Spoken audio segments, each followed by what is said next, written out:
Have you ever stopped to think about the everyday places that might be working against you as you get older? After 70, your body doesn't bounce back the way it used to, and some of the spots you visit regularly could be quietly putting your safety at risk. The tricky part is that these dangers don't announce themselves. They hide in plain sight until something goes wrong. That's exactly why we need to talk about 5 places older adults should think twice about visiting. These aren't the obvious danger zones you'd expect, and that's precisely what makes this conversation so critical. Too many seniors keep living as if their bodies haven't changed since their 50s, going to the same places without a second thought. But the truth is, once you hit 70, your relationship with your environment shifts in ways that matter. If you care about staying safe, keeping your independence, and avoiding situations that could hurt you, stick with me until the end. Some of what I'm about to share might catch you off guard, but understanding these risks means you can adjust your routine in ways that keep you stronger, safer, and more in control. Let's jump right in. Place number 1. Packed public buses and trains. This is something people don't talk about enough. Crowded public transportation feels like a practical choice, maybe even a way to stay independent and save money. But when you're standing or sitting in a tightly packed bus or subway car, the risks start piling up fast. You're squeezed in with strangers, the floor is moving under your feet, and one unexpected jolt can throw you off balance. At 70 or older, a fall isn't just embarrassing. It can mean a broken bone, a hospital stay, or the beginning of a long struggle to get back on your feet. And it doesn't take much. Someone pushes past you, the driver hits the brakes too hard, or the train lurches forward, and suddenly you're reaching for something to hold on to. Then there's the health side of things. Public transit is a hot spot for germs, especially during cold and flu season. Your immune system isn't what it was when you were younger. What might give a younger person the sniffles could land you in bed for weeks or worse, turn into something like pneumonia. You're breathing the same air as dozens of people in a closed space, touching handrails that hundreds of others have touched, and there's no way to know who's carrying what. Let me tell you about Margaret. She's 73 and used to take the city bus to visit her daughter twice a week. One afternoon, the bus stopped short, and she couldn't steady herself in time. She fell into the seat behind her and hurt her back badly. It took months before she felt normal again, and even now, she avoids the bus completely. What used to make her feel capable and free turned into something that made her feel vulnerable. There's also the mental strain. Being surrounded by noise, crowds, and constant movement wears on you. At this point in life, you deserve calm and comfort, not stress and chaos. If you can use senior transportation services, ride sharing during quieter times, or ask a friend or family member for a ride, those are much smarter and safer options. Place number 2. Restaurants and bars with low lighting. A dim, romantic restaurant might sound relaxing, but for someone over 70, it can be a setup for trouble.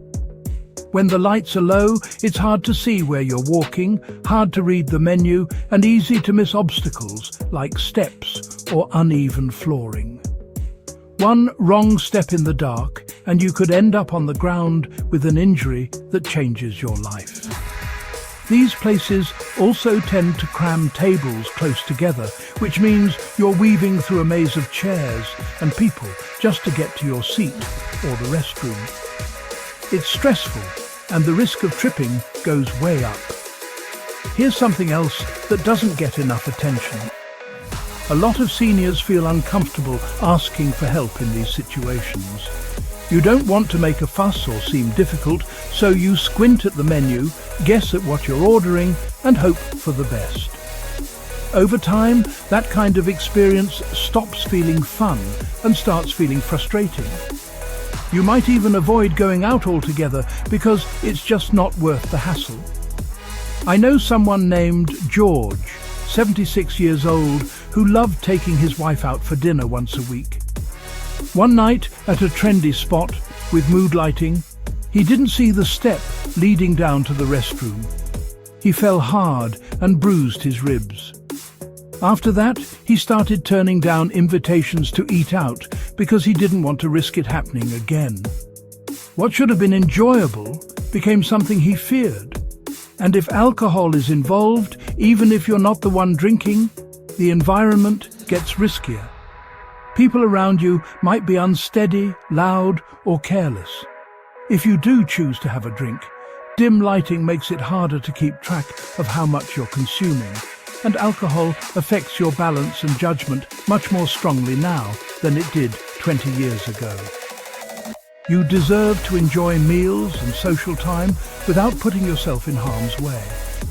Look for well-lit restaurants, ask for a table near good lighting, or simply choose daytime outings when visibility is better. Place number 3. Big, sprawling shopping malls. Shopping malls seem harmless enough, maybe even fun. But for someone over 70, they come with a surprising number of hidden problems. First, there's the sheer size.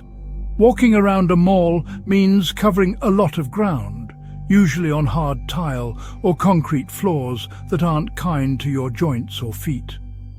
Throw in a few shopping bags, and what started as a casual trip can leave you exhausted and aching.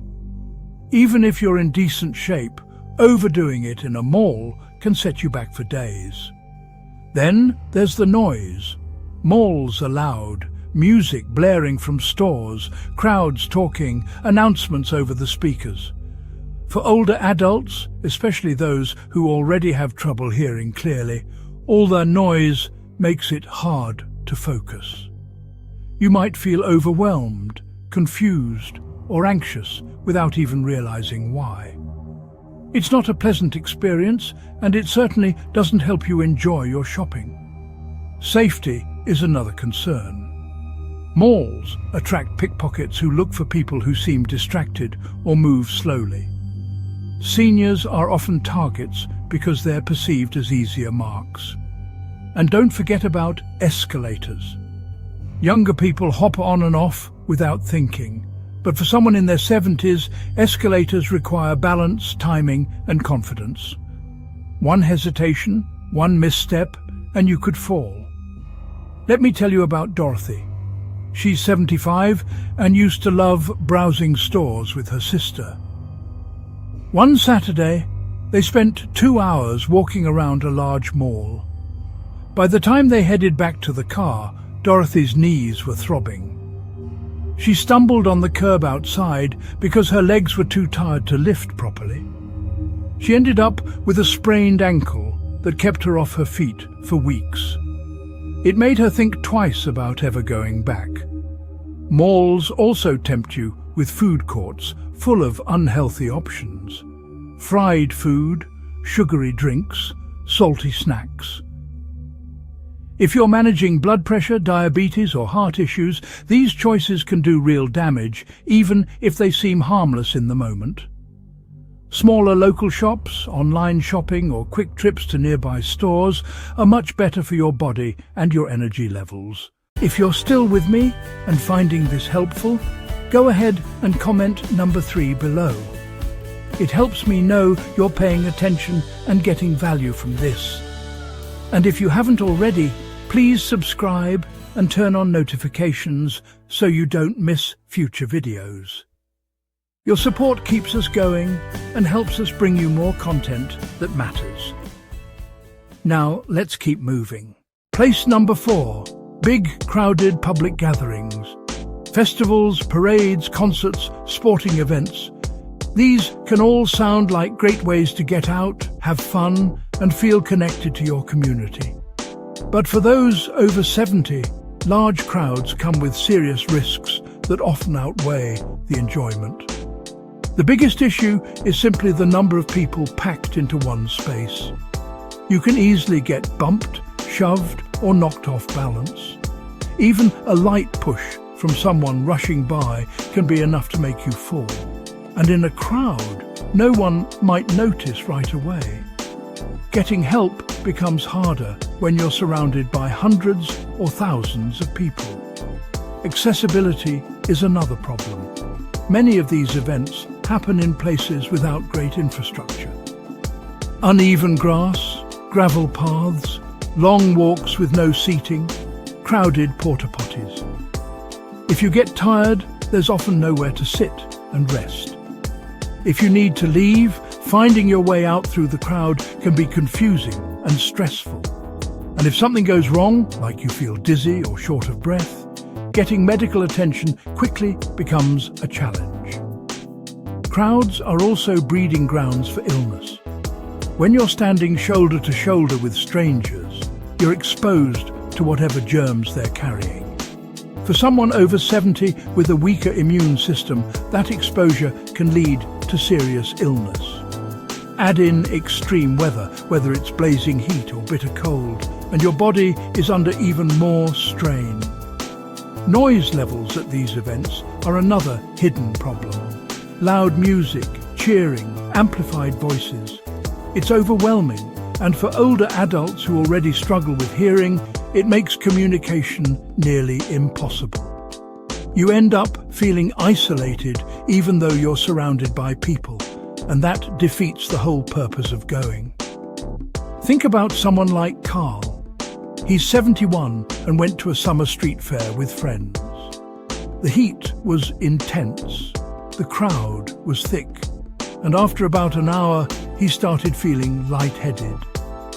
His friends had to guide him to a bench in the shade, but it scared him. He realized how quickly a fun outing could turn dangerous, and now he's much more careful about where he agrees to go. You don't have to give up socializing or enjoying events, you just need to be smarter about it. Watch events on TV, attend smaller gatherings with controlled environments, or choose venues with seating and easy access to exits. You can still have a good time without putting yourself at unnecessary risk. If you're still watching and getting something out of this, please comment number 4 below. And again, if you haven't subscribed, do that now and turn on the bell so you never miss a video. Your engagement means everything and helps us keep creating content that informs and supports you. Let's continue. Place number 5. Quiet, isolated country roads. There's something peaceful about a country road. No traffic, no noise, just open space and fresh air. But for seniors over 70, these isolated areas can be more dangerous than they seem. The biggest issue is distance. You're far from hospitals, gas stations, and sometimes even cell phone service. If something goes wrong, whether it's a medical emergency, a flat tire, or a fall while walking, help might not reach you quickly. In some situations, every minute counts, and being miles from anywhere can turn a small problem into a life-threatening one. The roads themselves can be rough. Poor lighting, cracked pavement, gravel, potholes. If you're driving, these conditions require quick reflexes and good vision, both of which decline with age. If you're walking, uneven ground makes it easy to twist an ankle or lose your footing. At night, it's even worse because you can't see what's ahead of you. And because these roads don't get much traffic, there's no one around to help if you need it. Wildlife is another factor people don't think about. Deer darting across the road, stray dogs, even smaller animals can cause sudden surprises. If you're driving and you swerve to avoid an animal, you might lose control of the car. For someone in their 70s, regaining control isn't as easy as it once was. And if you're walking, an aggressive or startled animal can be frightening and dangerous. I'll tell you about Frank. He's 75 and loved taking evening drives through the countryside to unwind. One night, his car broke down on a remote stretch of road with no cell service. He waited almost 2 hours before another car came by and stopped to help. Those 2 hours felt like an eternity, and the experience shook him.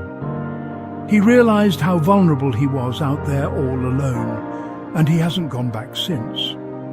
The appeal of peace and quiet is understandable, but safety has to come first. Stick to walking paths, parks, or neighborhoods where other people are around. Choose routes where you know help is accessible if you need it.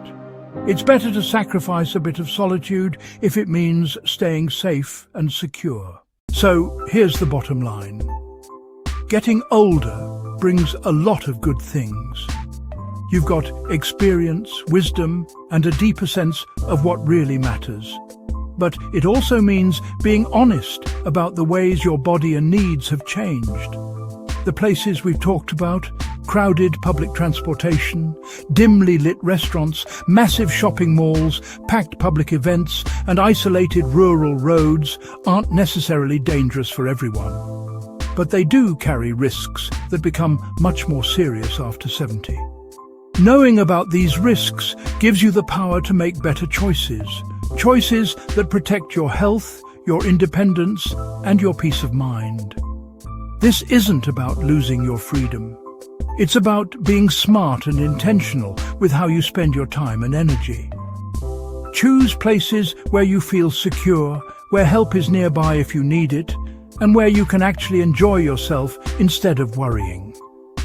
Making these adjustments isn't a sign of weakness. It's a sign of wisdom and self-respect. Take a moment and think about your own routine.